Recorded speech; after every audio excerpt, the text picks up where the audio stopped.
지난주 9장을 두 번에 지지난주와 해서 오늘은 계시록 10장 힘센 다른 천사의 음성이라는 그 제목으로 우리가 같이 주님의 성령의 가르치심으로 은혜를 받는 이런 시간이 되기를 간절히 기도합니다.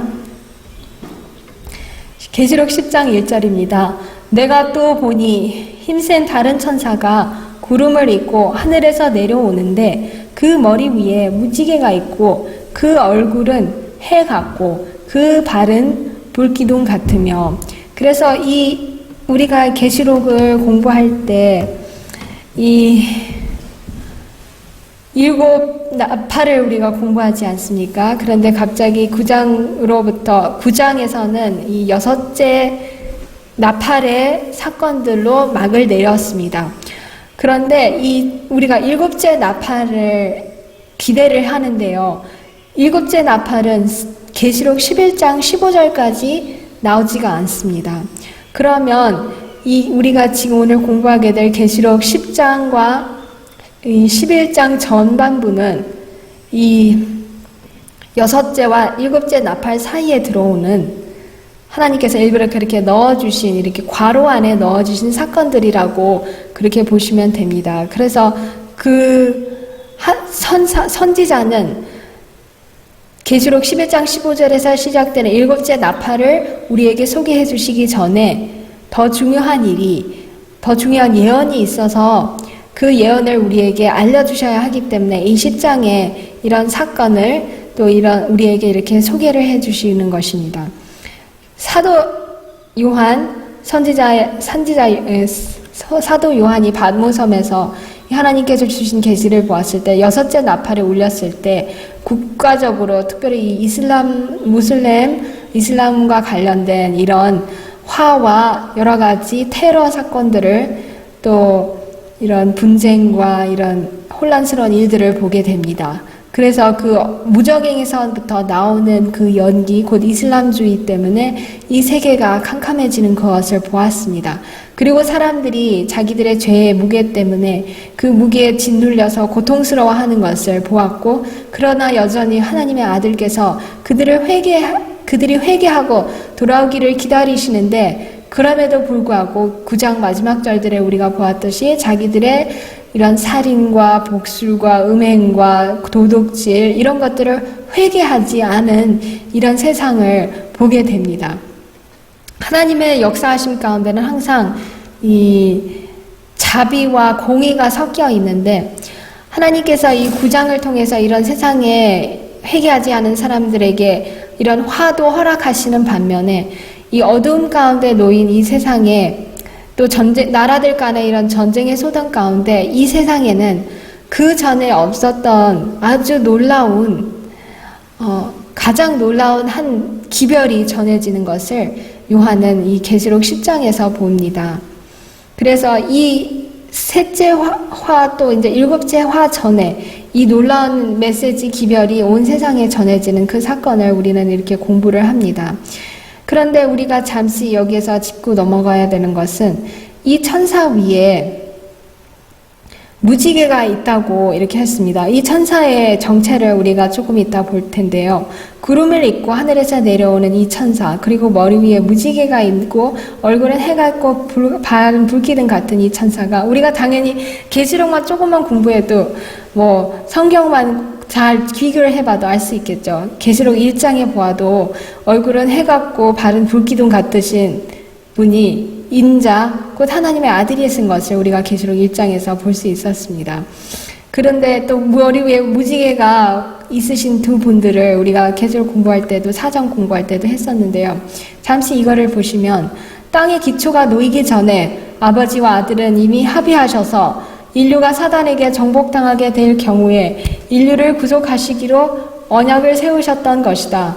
그들은 손을 굳게 잡으시고 그리스도께서 인류를 위하여 보증인이 될 것이라는 엄숙한 서약을 하셨다. 시대의 소망 834쪽 말씀입니다. 그래서 이 천사의 머리 위에는 면류관이 있습니다.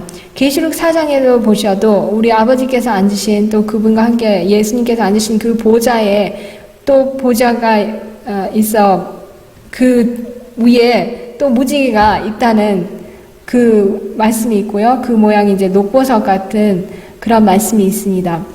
이 육의 눈으로는 이 하나님의 보좌를 두르고 있는 이 면류관을 보지를 못할 것입니다. 그렇지만 우리의 눈에서 이 안개가 또 이 베일이 거쳐지면 이 천사의 머리 위에 씌워져 있는 이 면류관에는 또 우리가 간혹 비가 오고 햇빛이 비칠 때 우리가 볼 수 있는 그 무지개에는 아주 커나큰 깊은 의미가 있습니다. 다시 한번 요한은 이 계시록 4장에서도 보았던 무지개를 또 한번 요한복음 계시록 10장에서도 소개를 하시는 것입니다. 그 무지개의 뜻은 곧 여기에 보이신 것, 땅의 기초가 놓이기 전에 이 두 분께서 합의하셔서 인류를 구속하시기로 하신 그 언약을 나타내는 한 상징과 표징입니다. 그 보좌를 두른 무지개도 이 언약의 상징이고요. 우리 예수님의 머리 위에 다른 천사 위에 있는 이 무지개도 그 언약을 나타내고 있는 것입니다. 그리고 노아가 홍수가 끝난 다음에도 이렇게 처음으로 이 땅에 보여주신 이 무지개도 하나님께서 이렇게 그 인류를 멸하시지 않겠다는 그 하나님의 자비를 보여주시는 것이고요. 항상 이 구름의 저편에는 모든 이 땅에 있는 이 구름에는 이 무지개가 있다는 것을 하나님께서는 보여주십니다. 구름을 입고 하늘에서 내려오는데 그 머리 위에 무지개가 있습니다. 그래서 이 땅에서는 비록 구름처럼 우리에게 어둡고 힘든 캄캄한 일들이 있지만 하나님께서 그 구름 너머로 띄우신 우리가 그 햇빛이 비치는 그 무지개를 바라보기를 우리는 원하시고 하나님께서 우리에게 그 노아에게 약속하셨던 그 약속을 기억하기를 바랍니다. 우리의 삶 가운데 있는 이 구름 또한 하나님께서는 우리에게 도움을 주셔서 우리를 도와주실 것이라는 그런 약속입니다. 그래서 우리가 비록 눈물을 흘리더라도 그 하늘에서 내려오는 그 빛이신 예수님의 빛을 쳐다보고 또 그분의 구속의 경륜, 이 두 분께서 이루신 구속의 경륜을 믿음의 눈으로 바라볼 때 우리에게는 용기가 생길 것이고요. 우리의 믿음의 눈으로 그 눈물 사이로 이 언약의 무지개를 바라볼 수 있을 것입니다. 그래서 여기서 그때도 사장도 했을 때도 나눠드렸지만 이 하늘에는 무지개 비슷한 것이 보좌를 두르고 있으며 그리스도의 머리 위에 아치형을 이루고 있다. 이 말씀과도 이 뒤에 말씀이죠. 이 말씀과도 일치하는 것을 볼 수 있죠. 이 힘센 다른 천사가 구름을 입고 하늘에서 내려오는데 그 머리 위에 무지개가 있고 여기서도 그리스도의 머리 위에 이 무지개가 아치형을 이루고 있다고 하셨습니다. 에스겔 선지자는 그 사면 광채의 모양은 비오는 날 구름에 있는 무지개 같으니 이는 여호와의 영광의 형상의 모양이라 말한다. 계시자 요한은 보라 하늘에 보좌를 베풀었고 그 보좌 위에 앉으신 이가 있는데 또 무지개가 있어 보좌에 들렸는데 그 모양이 녹보석 같더라고 선언한다. 사람이 그의 큰 죄로 인하여 하나님의 심판을 초래할 때 구주께서는 그를 위하여 아버지께 간구하시며 회개한 죄인에 대한 하나님의 자비의 징표로서 구름 속에 있는 무지개와 보좌 주위를 두르고 있는 무지개와 자신의 머리 위에 둘린 무지개를 가리키신다. 그래서 무지개가 세 가지로 우리에게 항상 보이는데 우리의 육안에 보이는 이런 비 올 때 뜨는 구름 무지개도 있지만 우리가 더 믿음의 눈으로 그 무지개는 저 멀리 있는 보좌를 두르고 있는 무지개, 예수님의 머리 위에 있는 무지개를 언약의 예언으로 상징으로 우리에게 나타내는 것입니다. 여기서도 보좌 위에 있는 무지개는 하나님이 세상을 이처럼 사랑하사 독생자를 주셨으니 이는 저를 믿는 자마다 멸망치 않고 영생을 얻게 하려 하심이라는 말씀을 증거하는 항구적인 증언이다. 진리의 교사들이여 율법이 백성들 앞에 제시될 때에는 언제나 그리스도의 곧 언약의 무지개가 둘린 보좌를 가리켜 보여라. 그러면서 율법의 영광은 그리스도이시다. 그는 율법을 크게 하고 존귀케 하려고 오셨다. 자비와 평화가 그리스도 안에서 함께 만나고 의와 진리가 서로 입맞추는 것이 분명히 드러나게 하라. 그래서 우리가 무지개를 볼 때마다 이것을 꼭 기억합시다. 거기서도 구원을 온전케 하는 것은 무지개는 자비와 공의에 연합된 힘을 나타내는 거고요. 구원을 온전케 하는 것은 자비와 공의를 잘 조아 놓은 덕분이다. 무지개가 이 햇빛과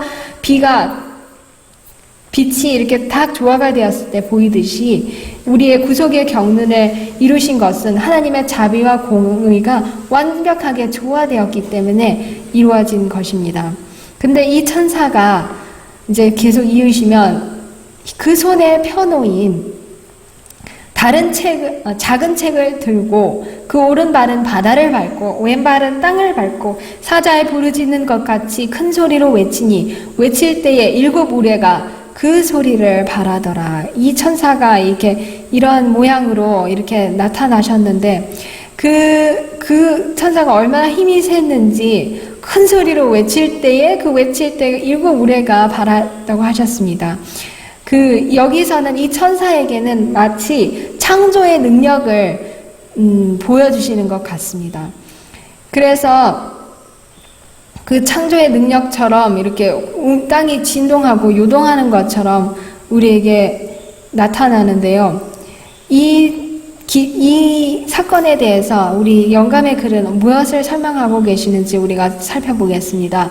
하나님께서 심판하실 때가 이르렀음을 선포하는 계시록 14장의 기별은 마지막 때에 주어졌으며 계시록 10장의 천사가 한 발은 바다를 한 발은 땅을 딛고 있는 것으로 묘사되어 있는데 그것은 그 기별이 먼 땅에까지 전해질 것이며 태양을 건널 것이며 바다의 섬들이 그 마지막 기별을 선포하는 소리를 들을 것을 나타낸다. 마라나타 18쪽 말씀이었습니다. 그래서 이 의미를 여기서 보시죠. 이 10장의 기별은 곧 14장 6절 7절이 전파되는 그 사건을 설명하고 있는 것이고요. 그 기별이 온 땅에 전파되는 그것을 말씀을 합니다. 우리가 시간이 없어서 여기서 다 들 수는 없지만 각 시대의 대쟁투책, 이 윌리엄 밀러 1844년과 관련된 그 기록들을 우리가 읽어보면 이 재림 운동이 비록 밀러에 의해서 시작이 돼서 미국 전역으로 퍼졌지만 또 그 동시에 동시다발적으로 세계에서, 영국에서, 심지어는 남미에서 또 이런 스칸디네비아의 유럽의 이런 어린이들을 통해서까지도 이 동시다발적으로 이 계시록 14장 6절 7절에 이 재림의 시간, 물론 이제 시간을 계산을 잘 했는데 그 사건에 대해서 잘못은 했지만 어쨌든 이 운동을 통해서 예수님께서 속히 오실 것이라는 그 기별이 온 세상에 전파되는 계기가 되었습니다. 여기 또 설명하시죠. 한 발은 바다에 한 발은 육지에 딛고 선 그 천사의 선 자리는 그 기별이 선포될 광범위한 지경을 의미하는 것이다. 그것은 바다를 건너서 다른 나라들에 전파되어 온 세상에 선포될 것이다. 그래서 이 기별이 이 10장의 이 천사가 곧 이렇게 나타낸 이 14장의 기별이 곧 전파될 것인데 이 천사는 누굴까요? 우리가 이미도 아시겠지만 다시 짚어보시면 우리가 다니엘 10장에서도 우리가 미가일이라는 천사에 대해서 우리가 천사장에 대해서 여기는 군장이라고 했지만 천사장에서 공부를 했습니다. 다니엘 10장에도 이 천사, 힘센 천사장에 대해서 나오고 계시록 10장에도 이런 다른 천사가 나오는데 다니엘에 나오신 그 미가일이라는 그 뜻은 누가 하나님과 같으신가? 이것이 이제 이렇게 다니엘 10장, 다니엘 12장, 또 유다서 9절에 또 계시록 12장 7절로 9절에 이렇게 나타납니다.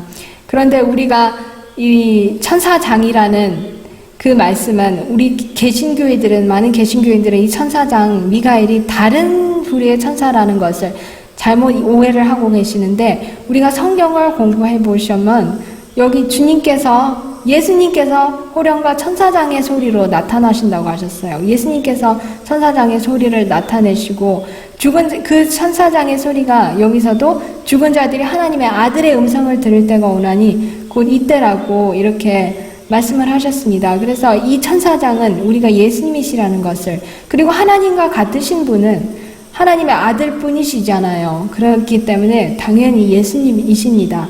그런데 천사라고 하신 이유는 예수님께서 피조물인 천사의 지위 그것이라는 의미가 아니고 그 천사들을 관할하시고 총지휘하시는 분이시기 때문에 천사 또는 천사장이라는 의미에서 그렇게 천사라고 성경에서도 표현을 하고 있는 것입니다. 오늘날도 예를 들어서 이런 왕실 가족들도 가장 높은 왕실의 왕자가 가장 높은 지위이지만 똑같은 왕자가 공작이라는 지위도 갖고 있고 또 백작이라는 지위도 갖고 그래요. 그렇기 때문에 우리 예수님께서도 당연히 신분은 하나님의 아들이시고 또 하나님이시지만 천사라는 천사장의 지위도 갖고 계시기 때문에 천사라고 이렇게 성경에서 이런 의미에서 표현을 하셨던 것입니다. 그래서 여기서 이렇게 계속 말씀을 하시죠. 요한을 가르친 흰센 천사는 예수 그리스도이다. 그의 오른발은 바다에 왼발은 육지에 둔 것은 사단과 싸우는 대쟁투의 마지막 장면에서 그의 활동 범위를 보여주는 것이다. 이와 같은 자세는 온 땅을 지배하시는 그의 최상권과 위엄을 나타내는 것이다. 싸움은 한 시대에서 그 다음 시대로 시간이 흐름에 따라 점점 더 거세어지고 더욱 결정적인 양상을 띠고 마지막 장면에까지 이르게 될 것이다.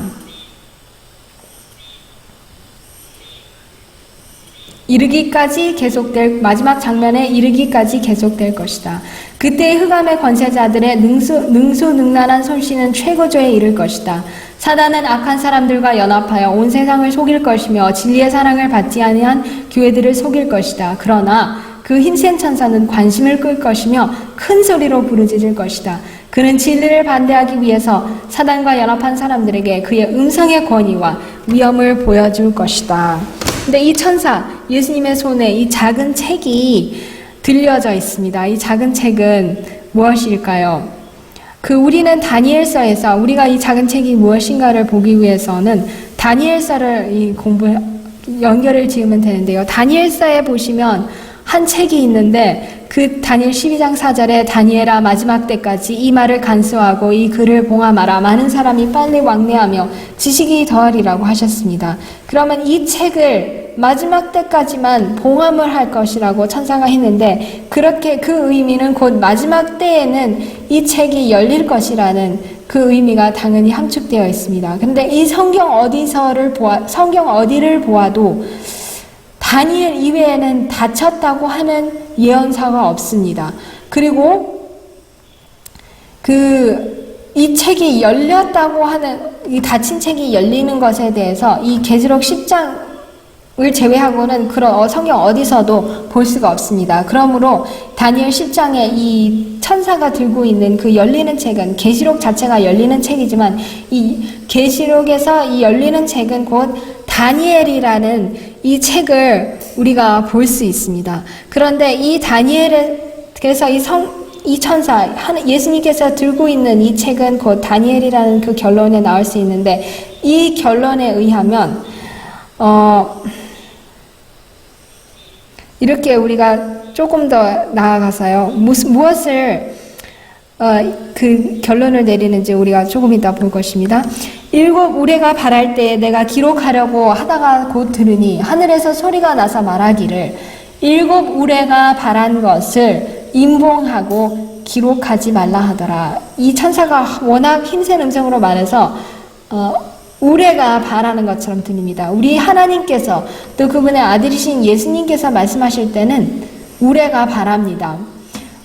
그 예를 우리가 언제 보시면 십계명을 주실 때 아버지와 아들 두 분께서 내려오셔서 십계명을 주셨다는 영감의 기록이 있는데 십계명을 주실 때도 천둥처럼 우레처럼 하나님께서 말씀하실 때 땅이 흔들렸지요. 그리고 계시록 1장에도 많은 물소리와 같고 또 천둥소리와 같다는 그런 말씀도 나오고 또 요한복음에 내가 또 영화롭게 하고 영원하게 하리라 이렇게 예수님에 대해서 아버지께서 말씀하셨을 때 예수님은 알아들으셨지만 그 말씀을 알아듣지 못한 이 세속적인 귀는 그 소리를 우레처럼 들었습니다. 그래서 영적으로 귀가 열린 사람들에게는 하나님께서 말씀하시는 그 내용이 다 들리지만 또 아는 물소리처럼 들리지만 그것을 이해하지 못하는 사람들에게는 이 천둥 소리처럼 들리는 것을 우리는 성경에서 봅니다. 자, 여기서도 어쨌든 예수님께서 큰 소리로 외치실 때 천둥이 울리는데 이 천둥이 무엇인지 그 의미가 무엇인지 여기서는 천사가 임봉하고 기록하지 말라고 했어요. 그래서 천사가 가르쳐 주시지 않은 거기 때문에 우리도 그것에 대해서 섣불리 추측하거나 천사도 가르쳐 주지 않은 것을 너무 알려고 해서는 안 됩니다. 왜냐하면 천사도 여기서 그것을 기록하지 않았기 때문에. 그런데 암시적으로 우리 영감의 글이 이것이 무엇을 의미하는지 이렇게 여기서는 말씀을 하셨어요. 이후에 7 우레가 그 목소리를 발하였고 요한에게는 작은 책과 관련하여 다니엘서에 관한 명령이 주어졌다. 이것들은 미래의 사건들과 관계가 있는 것으로서 순서에 따라 전개될 것이었다. 다니엘서는 종말과 관계가 있다. 요한은 작은 책이 봉함되지 않은 것을 보았다. 그러므로 다니엘의 예언은 첫째, 둘째, 셋째 천사의 기별이 세상에 주어질 적당한 때를 예언하고 있다. 봉함되지 않은 그 작은 책은 때와 관련된 기별이었다. 여기서 제가 아까 그 책에서 말씀하신 것은 여기서 때와 관련된 것이라는 것을 다니엘서 말씀하시는 것이 그 때와 관련된 것이고 그 때가 무엇인지 우리가 보겠고요. 그 7 우레는 어쨌든 예수님의 이 첫째, 둘째, 셋째 천사의 기별에 관련된 사건들과 관련된 것이라는 또 그 순서에 따라 전개된 것이라는 것을 우리는 여기에 볼 수 있습니다. 다니엘서와 계시록은 하나이다. 전자는 예언이요 후자는 계시이다. 전자는 봉함되었고 후자는 봉함되지 않았다. 요한은 우레들이 말하는 비밀을 들었지만 그것들을 기록하지 말라는 명령을 받았다. 그래서 요한도 기록하지 않았던 것을 우리는 섣불리 알 수가 없습니다. 그런데 어쨌든 주어진 7 우레가 말한 특별한 빛은 첫째와 둘째 천사의 기별하에서 일어날 사건들의 윤곽이다. 그래서 이 7 우레는 어쨌든 여기에 그것이 첫째, 둘째 천사의 기별에서 일어날 사건들의 윤곽이라는 그것만 알면 되겠습니다. 사람들이 이 사실들을 아는 것이 최선은 아니었다. 왜냐하면 그들의 믿음은 시험을 받아야 할 필요가 있었기 때문이다. 하나님의 명령으로 가장 놀랍고 발전된 진리들이 포고될 것이었다. 첫째와 둘째 천사 기별이 포고되어야 했지만 그 기별들이 그들의 특별한 일을 마치기 전에는 더 많은 빛이 계시되지 않도록 되어 있었다. 이것이 한달은 바다를 밟고 때가 더 이상 없으리라고 표구하고 있는 천사가 대표하는 것이다. 화익주석 계시록 10장 1절로부터 11절에 있는 주석 말씀이었습니다. 성경에는 때와 관련된 성경의 예언들이 많이 나와 있습니다. 우리 여기서 아까 보았지만 이 다니엘서의 작은 책은 그 때와 관련된 기별이라는 것을 보았는데요. 성경에 때와 관련된 이 성경의 예언들을 몇 가지 예를 보시면 홍수가 내리기까지의 120년도에 하나님께서 예언하셨고 홍수 직전의 7일과 40일간의 강우에 대해서 창세기 7장 4절에 그렇게 때에 관해서 말씀하셨고 아브라함과 그의 자손이 유리 표방하는 기간이 400년간이라고 될 것 창세기 15장 13절 떡 맡은 관원장과 술 맡은 관원장의 꿈은 3일간 창세기 40장 바로의 7년간의 그 흉년과 기근 창세기 41장에 나오고요. 광야의 40년간에 대해서 40일을 또 40년으로 환산을 하셔서 하나님께서 유리하겠다고 그렇게 예언을 하셨습니다. 민수기 14장에 또 3년 반 동안의 기근이 엘리야 시대에 있었고요. 또 70년의 포로 기간을 하나님께서 예레미야 25장 11절에서 이 하나님의 백성들에게 미리 보여주셨습니다.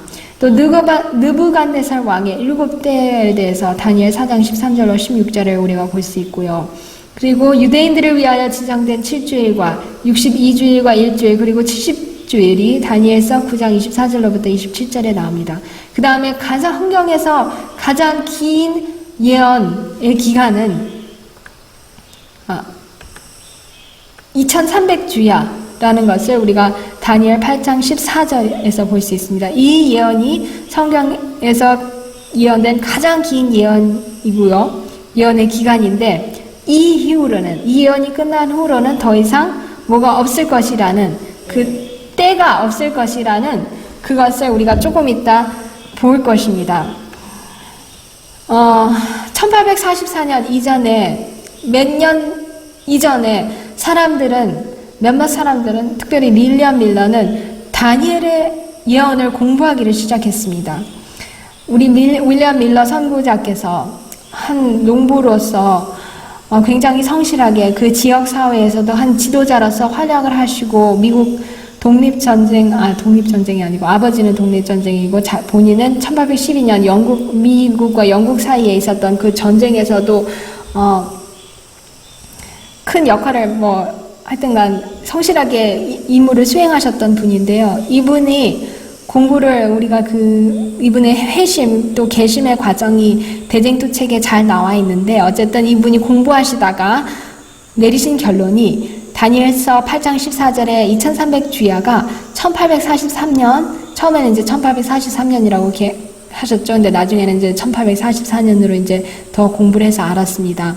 그런데 이 1840년, 지난주에 우리가 공부했던 여섯째 나팔에서 이 터키가 그때 완벽히 예언대로 그 연, 월, 일시, 바로 그 시점에 터키가 이제 자기의 그때 완벽하게 독립된 그런 그 능력을 잃어버리고 이제 서양의 열강의 지배 아래 들어가는 그 사건이 성경 예언 그대로 이루어지는 것을 보지 않았습니까? 근데 그 시점으로 해서 1840년, 이때로부터 39년, 40년 놀랍게 온 세상에 이 재림의 기별이 전해지기 시작합니다. 미국에서는 윌리엄 밀러가 주도를 했고, 영국에서는 에드워드 알빙이라는 이분이, 아시아에서는 이 회심한 유대인인 조셉 볼프가, 스웨덴에서는 어른들이 기별을 전해주지 못했기 때문에 아이들조차가 그의 심판하실 시간이 이르렀다는 이 때에 관련된 내 하나님 만나기를 예비하라는 이 기별을 동시다발적으로 전 세계에서 전하기 시작을 하였습니다. 그래서 1840년에 그 둘째 화가 그 계시록 9장 13절로부터 21절에 그 나팔이 맞춰진다는 그것을 딱 그 여섯째 나팔이 맞춰진다는 그 예언이 1840년에 그대로 그 연월 일시대로 하자 사람들이 그것을 보고 그것도 그렇게 맞다면 이 2300주야의 끝인 1844년에 이 예수님께서 10월 22일에 재림하신다는 이 기별도 진짜 그대로 맞아 떨어지겠구나. 그러면서 이 천사의 힘센 음성이 온 세상을 깨우기를 시작합니다. 하나님을 두려워하고 그에게 영광을 돌리라. 이는 그의 심판하실 시간이 이르렀음이니. 그리고 이 천사는 때가 더 이상 있지 아니하리라고 약속을 하셨습니다. 가장 긴 성경의 예언의 기간이 끝마칠 시간이 되었고요. 이 기별을 비웃는다는 것은 하나님 자신을 대항하는 것과 마찬가지였습니다. 그래서 그 마음이 뜨거워진 사람들은 영혼의 문턱에 서 있는 것 같아서 온 전심전력으로 하나님께서 인도하시는 대로 책으로 전도지로 또 직접 나아가서 농부들은 자기 밭들을 버리고 엘리사처럼 나가서 이 2300주야까지니 그때의 성소가 정결하게 되고 주님께서 오시리라는 그 기별을 이렇게 열심으로 전하게 되었습니다. 그런데 이 천사가 또 외치기를 내가 본 바다와 땅을 밟고 섰는 천사가 하늘을 향하여 오른손을 들고 세세토록 살아계신 자 곧 하늘과 그 가운데 있는 물건이며 땅과 그 가운데 있는 물건이며 바다와 그 가운데 있는 물건을 창조하신 이를 가리켜 맹세하여 가로되 지체하지 아니하리니. 근데 이 개역 성경이 번역이 이게 좀 애매모호하게 되고 이상하게 됐습니다. 잘못된 번역입니다. 여기에 보시면 제대로 번역된 것은 킹제임스에 보면 내가 본 그 천사가 바다와 땅 위에 서서 하늘을 향해 손을 들고 영원 무궁토록 살아계시는 분 곧 하늘과 그 안에 있는 것들과 땅과 그 안에 있는 것들과 바다와 그 가운데 있는 그 안에 있는 것들을 창조하신 분을 두고 맹세하기를 더 이상 시간이 있지 아니하려니와. 그런데 이제 시간이라고도 했는데 때라고 할 수 있겠습니다. 더 이상 때가 있지 않고 이게 예언에 된 어떤 특정한 A부터 B의 그런 예언된 기간이 더 이상 이 1844년 이후로부터는 없을 것이라는 그 뜻입니다. 그래서 그냥 여기서 우리가 더 이상 시간이 있지 아니라 때가 있지 아니하를 잘못 생각하면 그냥 시간이 멈춘다? 이것이 말이 안 되지 않습니까? 그렇다면 여기서는 이 때, 예언적인 기간, 예언적인 때가 더 이상 있지 아니할 것이라고요. 그 다음, 이후로부터는, 이 천사가 말한 이 시점부터는 더 이상 때를 가지고 예언을 하고 기간을 하는, 예언적인 기간을 설정해 놓는 그런 일이 있어서는 안 된다는 것이고, 더 이상 없을 것이라는 그것을 분명하게 나타내 주는 것입니다.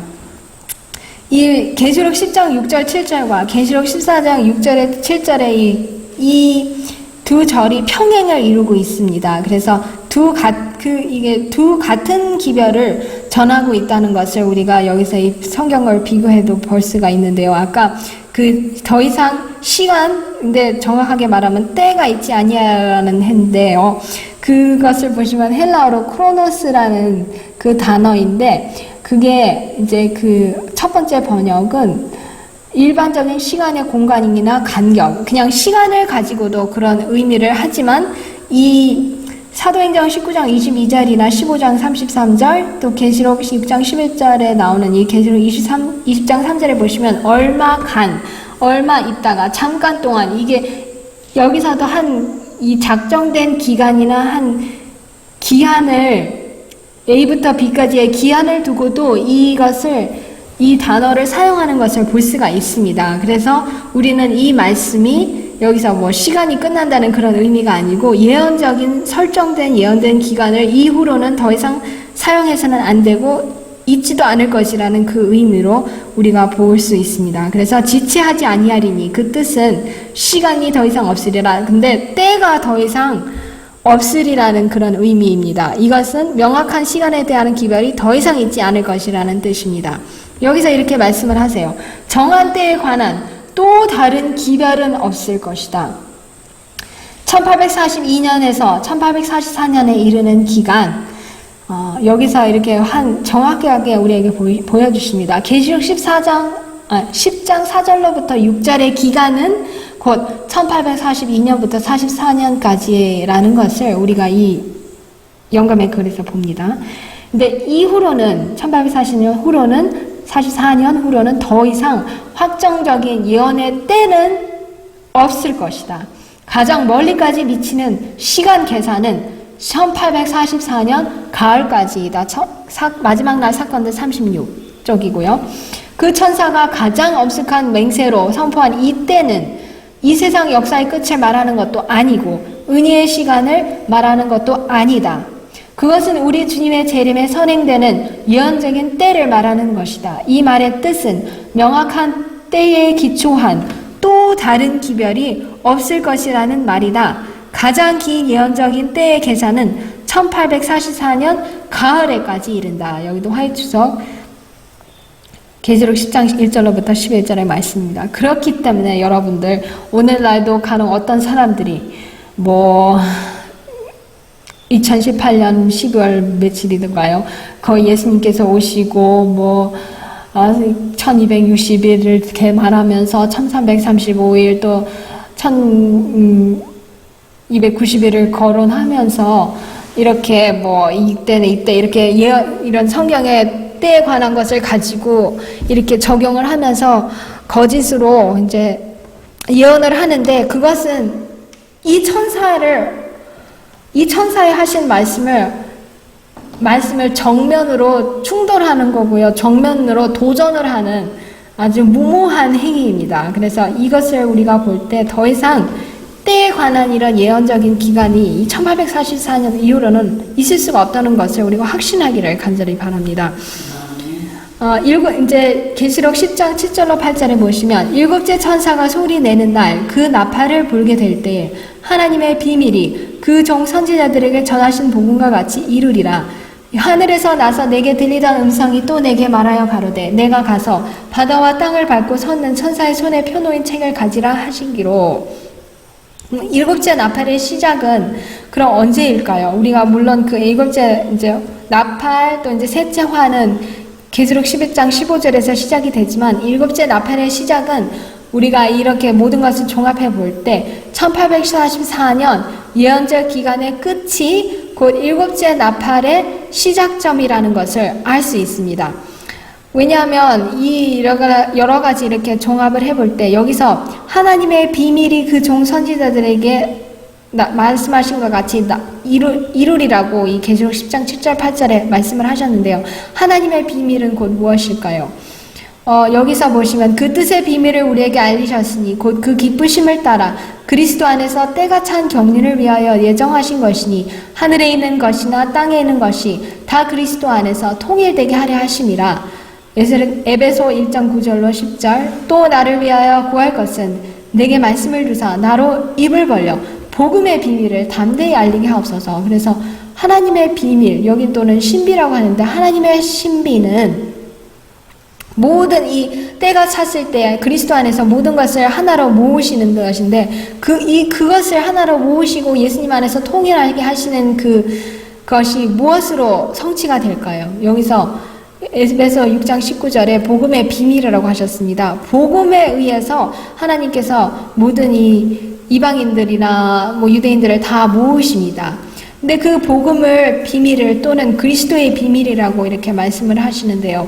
골로새서 4장 3절에 보시면 또한 우리를 위하여 기록하되 하나님이 전도할 문을 우리에게 열어주사 그리스도의 비밀을 말하게 하시기를 구하라. 내가 이것을 인하여 매임을 당하였노라. 전도할 때 이 비밀을 말하는데 그것이 무엇일까요?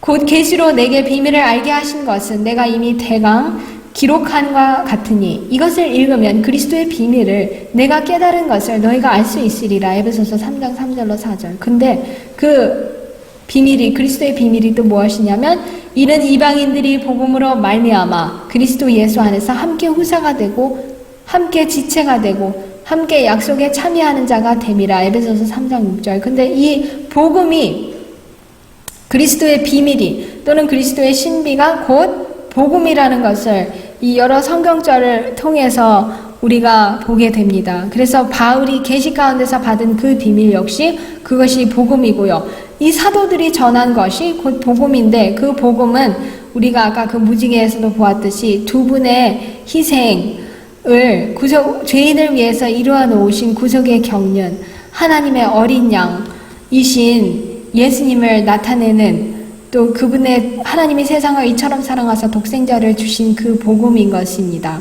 그런데 이 일곱째 천사 또 1840 이후로는 이 때가 더 이상 있지 않으리라고 하셨는데 이 일곱째 천사는 일곱째 나팔 죄송합니다. 일곱째 천사가 아니고 일곱째 나팔은 일곱째 교회 또 일곱 인과 마찬가지로 시간에 설정해서 시간이 아직 존재할 때 시작을 해서 영원에까지 이르는 것입니다. 그래서 일곱 교회, 일곱 인, 일곱 나팔 모두가 지금 이 시대에서 시작하지만 영원에 이르는데 일곱째 나팔이 불기 시작을 합니다. 불기 시작을 하는데 1844년부터 이 일곱째 나팔이 불리기 시작한 것은 곧 무엇일까요? 예수님의 복음, 하나님의 어린 양이신 이 예수님에 대한 이 기별이 이 첫째, 둘째 천사의 기별을 통해서 특별히 이제 이 첫째 천사, 둘째 천사를 통해서 그때부터 이 1844년 이후로부터 온 세계에 이 세 천사의 기별들이 첫째, 둘째, 셋째 천사의 기별들이 온 세상에 전파되기 더욱 자세하게 예언된 것과 같이 자세하게 전파되기 시작을 하였습니다. 다니엘이 그것을 곧 마지막 때에 예언을 하였던 것이고요. 그것이 이 계시록 10장에 그 천사가 예언된 것 같이 이 세 천사의 기별이 1844년 이후로 이렇게 온 세상에 전파되기 시작합니다. 근데 하늘에서 나서 내게 들리던 음성이 또 내게 말하여 가로되 내가 가서 바다와 땅을 밟고 섰는 천사의 손에 펴놓은 책을 가지라 하기로 내가 천사에게 나아가 작은 책을 달라 한즉 천사가 가로되 갖다 먹어버리라. 내 배에는 쓰나 내 입에는 꿀과 같이 달라라 하거늘 내가 천사의 손에서 작은 책을 갖다 먹어버리니 내 입에는 꿀같이 다나 먹은 후에 내 배에서는 쓰게 되었더라. 작은 책을 먹다는 의미는 이 말씀을 연구하고 말씀을 진짜 열심으로 공부할 때 그것이 얻어 먹는다는 그것을 우리가 예레미야 15장 16절에서 볼 수 있죠. 내가 주의 말씀을 얻어 먹었사오니 주의 말씀은 내게 기쁨과 내 마음의 즐거움이오나. 바로 이 경험을 이 다니엘서를 공부하면서 이 1844년 운동에 참여했던 사람들이 이 경험을 하였습니다. 작은 책을 먹는다는 것이 뜻하는 바는 진리에 대한 이해와 기쁨으로 진리를 받아들이는 태도를 말하는 것이다. 우리 주님의 재림의 시기와 관계가 있는 그 진리는 우리의 영혼의 귀한 기별이었다. 그 당시 이 재림운동에 참여했던 이 사람들이 그랬었습니다. 그래서 이들이 이 때가 더 이상 있지 아니하라는 이 기별을 받았을 때 또 예언을 이렇게 공부를 했을 때 그들의 마음에는 아주 엄청난 기쁨이 있었습니다. 기쁨이 있었고 자기의 마음들을 살피고 아주 더욱 깊이 연구하면서 주님의 맞을 준비를 열심히 했었는데요. 그들의 기쁨이 최고조에 달했었습니다. 달했었는데 이때 이 2300주야의 마지막 예언인 이 1844년에 운동에 참여했던 사람들이 경험했던 그 경험이 아마 차도시대 이후로 가장 큰 신앙의 대부흥과 각성의 시대였다는 것을 우리가 대쟁투를 통해서 보았는데, 그렇게 기뻤던 그 기별이 이제 물론 1844년에 주님께서 그들이 예상한 대로 오시지 않자 그들에게는 굉장히 쓰디쓴 경험이었습니다. 시간이 없어서 제가 읽지 않겠지만 옛날에도 읽어드린 말씀이고, 이제 다니엘 12장 그 예언에도, 그 강의에도 이 말씀들이 나왔지만 그들이 복스러운 체험을 하였습니다.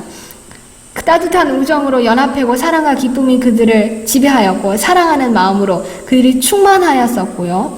또 복된 사업과 거룩한 가마력으로 가득 찼던 이런 운동이었었습니다. 그리고 아주 이런 복된 경험을 하였다는 것을 우리가 볼 때 그들에게는 얼마나 달콤한 그런 경험이었습니다. 그런데 이 기별은 예언적 기간의 끝을 말하고 있다. 1844년에 우리 주님의 오심을 기대했던 자들의 실망은 주님의 나타나심을 그처럼 간절히 바라던 자들에게 참으로 쓰디쓴 것이었다. 이 실망을 반드시 겪어야 하고 마음의 속 생각들이 나타나도록 하신 것은 주님의 섭리에 의한 것이었다. 그래서 이들이 이 쓴 경험을, 이 대실망에서 쓴 경험을 했고요. 마지막으로 그때 세상이 그들을 다 주목하고 있었는데 5만 명이나 되었던 사람들이 이제 나중에 자기 믿음을, 많은 사람들이 버렸지만 믿음을 견고히 지킨 사람들이 몇몇 사람들이 남아 있었습니다. 그래서 이 사람들의 믿음은 결코 동요될 수가 없었는데 이 사람들을 통해서 이 예언이 다시 이루어집니다. 저가 내게 말하기를 내가 많은 백성과 나라와 방언과 임금에게 다시 예언하여야 하리라 하더라. 계시록 10장 11절의 말씀이 이루어졌던 것입니다. 비록 수많은 사람들이, 그렇게 기쁨으로 참여했던 사람들이, 많은 사람들이 떠나가고 몇 사람밖에 남아 있었지만 그들은 하나님의 말씀에 대한 확고한 믿음을 가졌기 때문에 하나님께서는 그들을 버리지 아니하셨고, 그 재림운동을 거부하지 않은 사람들과 성령이 함께하였기 때문에 격려와 경고의 말씀을 하나님께서는 기록을 하셨고요. 그들이 그 쓰디쓴 경험 가운데서 연구해서 성소가에 하나님께서 들어가셨구나, 예수님께서 성소에 들어가셨구나, 이것을 깨닫게 되었습니다. 그래서 이들은 지성소에, 죄송합니다. 제가 시간이 급하니까 이게 다 되어가기 때문에 잘못 말했는데, 지성소로 예수님께서 들어가신 것을 이들이 깨닫게 되었고요. 더 빛을 받기 위해서 깨어 기다리면서 오늘날까지 저희에게 이런 기별들이 이르게 되었습니다. 근데 이때 우리가 볼 수 있는 것은, 만일 재림 신도들이 1844년 큰 실망 이후에 저희 믿음을 지키고 연합의 정신으로 밝혀지기 시작하는 하나님의 섭리를 따르며 셋째 천사의 기별을 받아들이고 성령의 능력으로 그 기별을 온 세상에 전파하였더라면 저들은 이미 하나님의 구원을 보았을 것이며 주님께서는 그들의 노력과 함께 큰 능력을 베풀었을 것이고 사업은 이미 끝났을 것이며 그리스도께서는 그 즉시 보상을 받아야 할 당신의 백성을 영접하시기 위하여 오셨을 것이다. 그래서 이 1844년 이후로는 하나님의 백성이 준비되기만 하였더라면 오실 수가 있었습니다. 그래서 이 일곱째 나팔이 이렇게 전파되기 시작한 이 시대에 살고 있는 우리에게 주사위는 던져졌습니다. 우리도 이 천사와 협력을 해서 다시 나아가서 예언하면서 주님의 재림을 앞당길 것인가 아닌가, 우리가 주님의 재림을 앞당기면서 믿음으로 주님과 함께 지성소에 남아있으면서 뒤로 물러가 침륜에 빠지는 것이 아니고 믿음으로 말미암아 끝까지 견디는 담대함을 버리지 않는 우리 모두가 되기를 바라면서 말씀을 마치겠습니다. 하늘에 계신 우리 아버지, 이 계시록 10장의 천사의 그 힘센 천사의 음성을 통해서 우리에게 주님께서 오시는 이 귀한 기별을 우리에게 가르쳐 주심을 감사합니다. 이 1844년 이후로는 더 이상 때에 관한 예언은 없을 것이고 주님께서 언제든지 오실 수 있는데 주님의 재림을 막고 있는 것은 오직 우리의 부족함과 우리의 잘못과 우리의 준비되지 않음을 우리가 이렇게 보고 있습니다. 우리를 불쌍히 여겨주시사 우리가 있는 대로 회개하여 이 1844년의 대운동처럼 종교적인 각성을 우리 모두에게 일으키시사 주님의 재림을 전파하며 준비하고 그 재림을 앞당기는 우리 모두가 되게 주님께서 은혜 베풀어 주시옵기를 예수님의 귀하신 이름으로 기도합니다. 아멘.